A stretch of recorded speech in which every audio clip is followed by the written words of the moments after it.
Welcome back, Raider Nation. Before we get into the video, I first want to say thank you guys so much for the recent support. We're a small channel trying to grow and share our passion with as many of you guys out there as possible. So if you do happen to enjoy our content, please like the video, leave a comment down below, share it with your friends, and subscribe to this page. Let's get into it.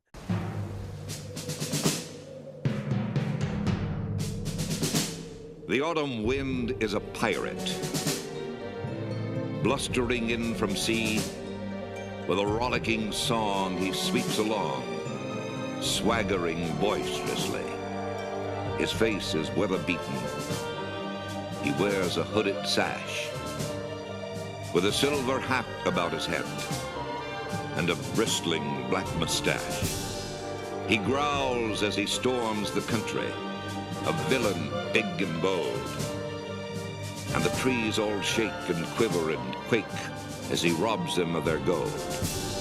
The autumn wind is a raider, pillaging just for fun. He'll knock you round and upside down and laugh when he's conquered and won.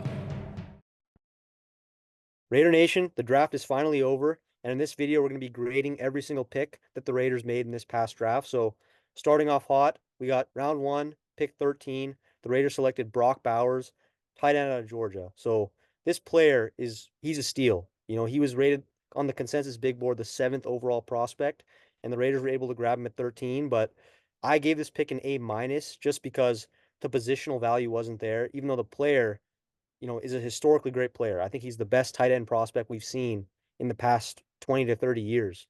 So you're expecting this player to be the next Travis Kelce, the next George Kittle, but the fact is we do have Michael Mayer on the roster. So integrating Mayer and Bowers is going to be a challenge because, people are saying, okay, you can run two tight end sets, which it's definitely possible, but it's easier said than done.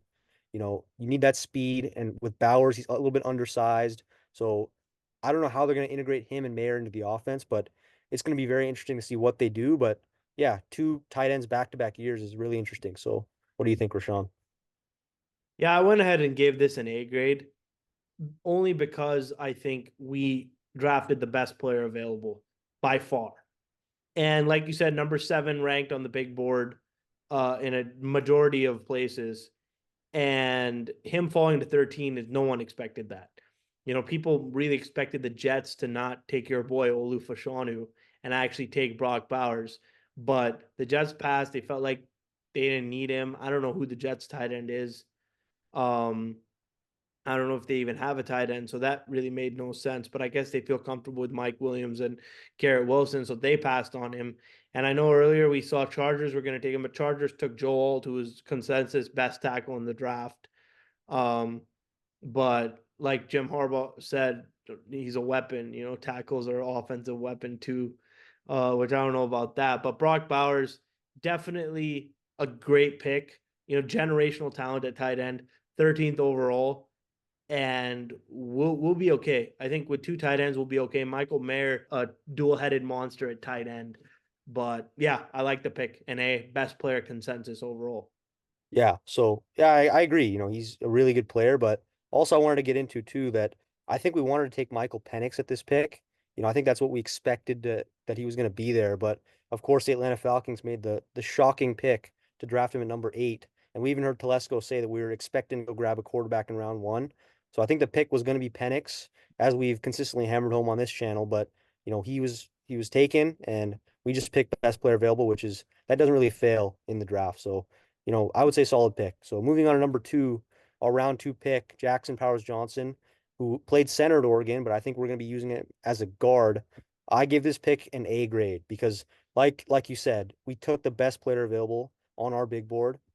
By PFF, I think he was the 27th ranked prospect overall, and we grabbed him in, I think, 44 overall. So clearly there was value there. We picked the best player on the board, and I know we signed Cody Whitehair from the Chicago Bears, but I think that signing, he's a little past his prime. He's above 30, so he might be a little depth piece. And I think when you're drafting a guy like JPJ, I think you're projecting him to be the starter. So he's going to slide in at that right guard spot and hopefully be your Pro Bowl starting right guard for the next 10 to 15 years. That's what you envision with a pick like this. So for that reason, I would give it an A.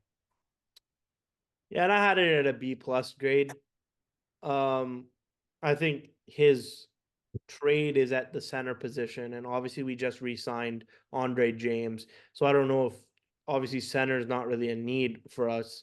And he played center in college, right? Like they can move anyone to guard, anyone who plays interior, they can try to move them to guard, but it's no guarantees that it's going to be the same, working out, because when you snap the ball and you have to just come up right away to block, it's a lot more difficult than guard. Yes, guard, you're already in the stance by the time the ball gets snapped.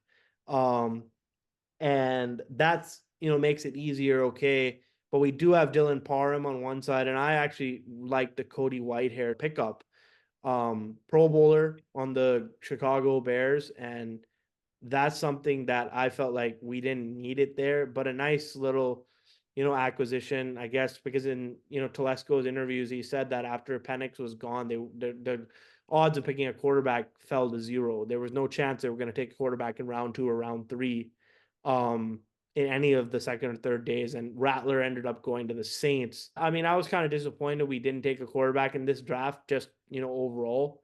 But this pick over here, I mean, it could go either way. I mean, we've sucked drafting linemen overall in history. And this guy, center, gonna play guard. I don't know. We'll see. So I had him at a B plus because he was ranked really high and had a very successful career at Oregon. Yeah, what I will say too about JPJ is he fits the culture that we're trying to build because he's a smash mouth type of player. A lot of people comp him to Richie Incognito as well. So that's something that obviously Antonio Pierce wants to do is run the football and push people around. So he gives you that. But moving on to our round 3 pick, Delmar Glaze, tackle out of Maryland. And I graded this pick a D. And that's because contrary to the first 2 picks in which we picked best player available, I think this pick was a reach. And because consensusly, he was a 7th round, 6th round prospect. PFF had him as, I think, the 250th best player. And drafting this guy, I believe in the 60s or 70s in that round 3 spot is just a massive overdraft. And, he could prove us wrong, and we hope he does and becomes, our right tackle of the future, potentially.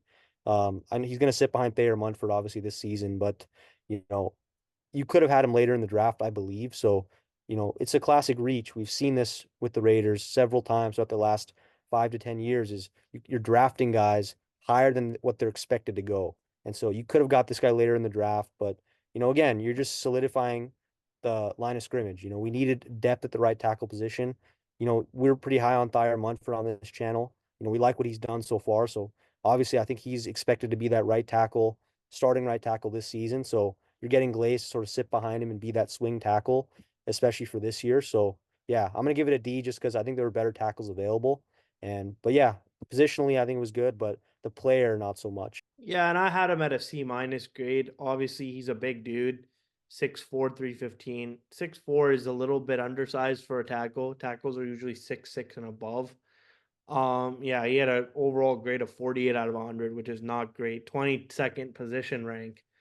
So having him go in the 3rd round is definitely a reach. I think in that spot, drafting a guy like Blake Corum or even Marshawn Lloyd from USC would have been a great opportunity to get a backup running back to Zamir White. And yes, we have Amir Abdullah, but he is more of like a special teamer, so like 3rd down, kind of maybe a 3rd down back on some plays when it's 3rd and 20 and you're running a draw to him, in the 1st quarter. But I think if we got Blake Corum here or Marshawn Lloyd, who were both available, I think it would have been a little stronger of a pick. And then maybe not reaching and drafting Glaze would have been there in round 5. I think personally, Glaze would have been there for a while. So obviously, yeah, I also don't like the pick. The only reason I have it at a C minus is because of the overall size and talent. I mean, yes, okay, he's undersized, but he's a big dude. 315 at 6'4" is pretty crazy. And um yeah, but moving on, I mean, there's nothing we can't bitch about it any more than we already have. We can just, move on. Yeah, so round 4 we drafted DeCamerion Richardson out of Mississippi State. I gave it a B plus because we needed some depth at the corner position, so we definitely addressed that. He's got all the physical tools. He was actually rated the #1 physically ranked cornerback in this draft. But he didn't produce a lot in college. I don't think he had an interception at his time at Mississippi State, so that's definitely a red flag. But in the 4th round, you're looking for flyers, you're looking for guys like that. So Richardson definitely gives you that opportunity there. But he's not going to be starting. He's going to be a depth Yeah, guy. yeah, definitely a depth guy. But what I like about him is his size. 6'2", 188 for cornerback. He is huge. Cornerbacks are not supposed to be 6'2", but when they can run as fast as this guy runs, and he had the second quickest 10-yard split in the whole combine, regardless of any position, which is insane. That can show his ability, to get up and go get the ball, being 6'2", guarding receivers were about, 6 feet. He can even guard the bigger receivers on a team who are, above 6 feet, like 6'4", 6'5", Mike Evans type guys. Obviously that's a bad analogy because we see Mike Evans once every 4 years. But for lack of a better comparison, guys like that who are huge receivers, this is the kind of guy you want locking them down. And he is fast too. He has got speed and didn't have an interception in college, yes. But I mean, the sky's the limit for this kid. I think I graded it at an A- because of the fact that, corners that are tall usually don't pan out. But when they're this fast, and they're this nimble, I mean, he's only 188 pounds at 6'2". That is tremendously thin. And yeah, I like the pick. I like the pick a lot. DeCamerion Richardson, Raiders Daily butchered his name on the live stream, so I was extremely confused when that was happening. But yeah, moving on to number 5. The 5th round, we took Tommy Eichenberg out of the Ohio State University, and just another physical linebacker, like a Robert Spillane comparison type guy, big, fast, and physical, can come off the edge, and he's a great cover linebacker. And him falling, he was 17th position rank out of linebackers. Kind of struggled at the combine, only had a 48 grade, and overall just, I mean, he can really shed. He can really shed blocks. He can take really good angles and get to the quarterback, or he can, pull Robert Spillane and get those interceptions. He's 6'2". He can get up and go get those balls. And Robert Spillane did a great job of that this past year. So that would be my comparison for him. I had this one ranked at an A-. Yeah, Eichenberg, speaking to some of my friends who are Ohio State fans, they've what they've said about him is he's not athletic enough, he's not fast enough sideline to sideline. And like you mentioned, he didn't perform that well at the combine. So in coverage, I don't think he's the best, but I think as a run stuffer, he could definitely help us and be that depth piece at linebacker. God forbid Spillane goes down or Diablo goes down. I think this guy, Ohio State, was a team captain, so he definitely has the chops to sort of step in and as a depth role. But yeah, moving on to round 6, we selected Dylan Lobey out of New Hampshire, running back. He's more of a third down receiving back, is what I've heard about him. His comp is sort of a Danny Woodhead or Austin Eckler, which Tom Telesco has had experience with in San Diego. So yeah, I think at the running back position we needed some, we wanted to go running back by committee, so we definitely need depth there. Like you mentioned, I think we should have gone Blake Corum or a Marshawn Lloyd earlier in the draft, but Lobey, I would give him a C because, it's more of a I don't think this guy's going to become your starting, star running back. He's more of just a gadget player. Maybe he develops into something, but yeah. Definitely a fill-in guy. And I was kind of disappointed with this pick because not only is he a Division II player out of New Hampshire, I don't even think not D1. They played schools like Villanova and shout out Colin. Yeah, FCS. So Division 1, but FCS, not even FBS. So, he did put up, a 295-yard receiving game against Central Michigan last year, which is pretty ridiculous. 295, almost 300 yards receiving. Okay, it's Central Michigan. But that small of a guy, 5'10", 206.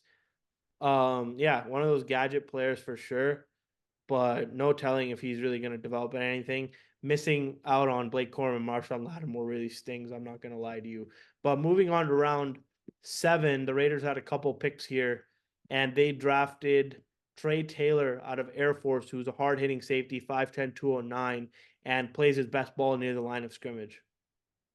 Yeah, Taylor was also the Jim Thorpe Award winner, which Trayvon Moehrig also won. It means you're the nation's best DB, so that's a very distinguished award that Taylor was able to win. But as a 5'10" safety, that's a little bit undersized. So maybe like a Carl Joseph is my comp for him. In round 7, you're not really expecting much out of these players. He's going to make his living in special teams and that sort of thing. So yeah, he was excited when he got the draft call as well. So good to see a guy like this. He had a connection to Antonio Pierce as well. Pierce said it was a long time coming too on his draft call. So we encourage you guys to check that out. But yeah, I would give this an A- just because he has the pedigree in college. played at Air Force, which is a, really good football school. So yeah. And the Raiders' Mr. Irrelevant in this draft was MJ Devonshire out of Pitt. So I had this guy at a B minus grade. Um, didn't know much about him at first, but after doing a little digging, it kind of appears that, 5'11, 186, had a 50 grade in the combine, does have speed, definitely have speed. I think he ran a pretty crazy 40-yard dash, if I'm not if I'm not mistaken. I'm just gonna bring that stat up really quick. You can cut that out a bit. Cut that out. I just want to bring up the time. Yeah, so MJ Devonshire ran a 4.4 40-yard dash, which is extremely fast, especially for a cornerback. That is speed. That is a speed demon. So, players like when we play players like Tyreek Hill, guys who are just track runners, Christian Kirk, guys like that, who can just run wild. This is the type of guy you'd want on them because they can keep up.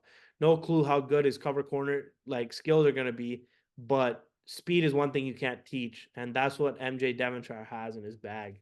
Yeah, Raider Nation, draft is finally over, so we're going to be coming at you with more videos, deeply analyzing all these picks. So watch out for that, Raider Nation. And yeah, we're going to have you covered now that the draft's over. All things roster breakdown, all things schedule, and OTAs coming up. So we're going to have you guys covered on this channel, Raider Nation. But yeah, like, subscribe, share with your friends, and comment down below. And we'll catch you in the next video.